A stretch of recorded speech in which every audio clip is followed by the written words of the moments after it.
ilaha illallah Muhammadur Rasulullah. La ilaha illallah Muhammadur Rasulullah. Salahkan anak sementara anak itu ditempatkan di tempat yang tidak memberikan ia fasilitas untuk mengenal Allah. Itu akan dihisab. Ya? Jadi jangan salahkan anak kalau sudah dewasa dia juga kebingungan. Bahkan saat ada orang yang meninggal orang tuanya tidak mampu menyolatkannya. Akhirnya meng-hire orang lain untuk menyolatkan. Jangan salahkan anak dulu kalau dia tumbuh dewasa, dia sulit baca Quran. Coba dilihat di mana disekolahkan. Apa yang dia pelajari. Nah, jadi jangan batasi definisi ibadah itu pada yang ritual, karena implementasi dari hasil ibadah ritual itu, tanda keberhasilan ibadah ritual itu terletak kepada perilaku yang ditampilkan setelah ibadah. Sifat sosialnya. Kita barusan sholat, apa keberhasilan sholat itu? Bukan hanya sempurna rukunnya, kesempurnaan rukun itu dibuktikan dengan tanda-tanda keberhasilan sholat yang ditampakkan lewat perilaku setelah sholat.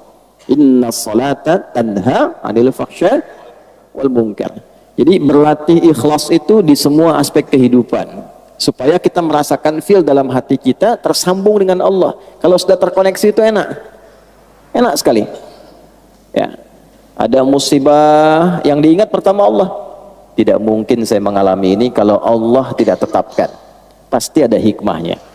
Pasti selesai. Inna ma'al usri yusra. La yukallifullahu nafsan illa wus'aha. Kalau dapat jabatan pun begitu rasanya. Oh, ini Allah mengizinkan saya dapat promosi, apa yang diinginkan oleh Allah di sini? Belajar. Nah, itu sudah mukhlas. Tinggal dijaga. Ya, kalau dijaga sampai dengan meninggal, insya Allah ada anugerah-anugerah besar yang kemudian bisa kita dapatkan. Ya, kalau yang rakaat kedua tidak perlu saya jelaskan, karena itu diantara surat paling favorit selain An-Nas ya. Tadi kan bacanya Al-Asr. Ya, itu kurang lebih maksud saya menyampaikan dengan membuka itu dulu supaya kita bisa merasakan kenikmatan lebih dalam menunaikan sholat berjamaah. Jadi begitu salam kita bisa evaluasi diri. Oh, jadi kalau selama ini ada perbuatan yang kurang baik, berarti belum niat ibadahnya sempurna. Berarti pendekatan kepada Allahnya yang kurang. Kalau ada masalah nggak pernah tuntas, padahal harta sudah melimpah, kedudukan tinggi, berarti yang kurang bukan dunia, yang kurang pendekatan kepada Allahnya. Karena itulah ketika orang-orang seperti ini ingin kembali kepada Allah, menariknya di Al-Quran disebut dengan nama yang sama dengan orang yang sedang ibadah. Jadi orang taubat dari dosa sebesar apapun, ketika dia taubat, itu disifati oleh Al-Quran sedang ibadah, Pak. Itulah dahsyatnya ketika Allah memberikan anugerah. Itu dengan nama yang sama dengan orang yang sedang berdoa, dengan nama yang sama dengan orang yang sedang menunaikan sholat, namanya sama-sama ibad. Buka Quran surah ke-39 misalnya, di ayat ke-53. Az-Zumar ayat 53.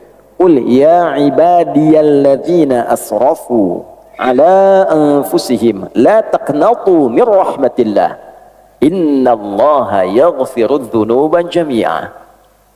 Muhammad sallallahu alaihi wasallam katakan dan viralkan pada seluruh hamba-hambaku yang merasa telah berlumur dosa pada dirinya, yang merasa telah berbuat banyak maksiat dan dosa, bahkan seakan menyimpulkan ini rasanya sulit mendapat rahmat Allah, kayaknya nggak mungkin ke surga, maka turun ayat ini dengan mengatakan la taqnatu min rahmatillah. Jangan engkau menyimpulkan demikian, jangan berputus asa dengan rahmat Allah.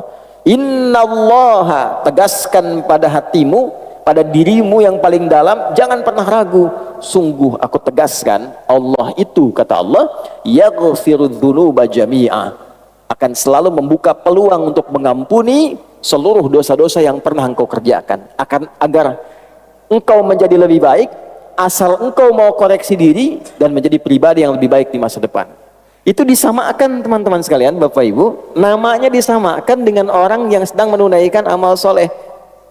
Jadi bertobat dari amal salah itu disamakan dengan orang yang sedang mengerjakan amal soleh, sama-sama ibad. Kalau sedang berdoa kan disebutnya ibad juga. Semoga kita disampaikan ke Ramadan dalam keadaan yang baik ya. Ayat puasa itu kan 183 sampai 187, satu rangkaian. Di 186-nya itu ayat tentang doa. Wa idza sa'alaka ibadi anni fa inni qarib. Dirangkaikan di ayat puasa karena umumnya orang saat masuk Ramadan banyak berdoa. Ya kan? Jadi itu sifat bagi orang soleh kan, berdoa. Jadi orang yang sedang berdoa, menunaikan amal soleh, itu disamakan namanya dengan orang yang telah berbuat salah dan dia bertobat. Jadi tobat itu amal soleh, ada pahalanya. Seperti kita mengerjakan yang ma'ruf, meninggalkan yang mungkar pun ada pahalanya. Mengerjakan yang soleh, meninggalkan yang salah, sama-sama berpahala. Nah itu kesimpulan yang kita dapatkan dalam kesempatan subuh ini. Jadi berbahagialah kalau saya, Anda, kita pernah berbuat salah dan mendengar ayat itu kemudian bertobat, bukan hanya tobat yang berpotensi diterima, tapi pahala juga dituliskan. Betapa sayangnya Allah kepada kita. Ya. Jadi kalau sudah dengan tawaran itu belum mampu untuk bertobat, dengan cara apa lagi kemudian mesti difasilitasi?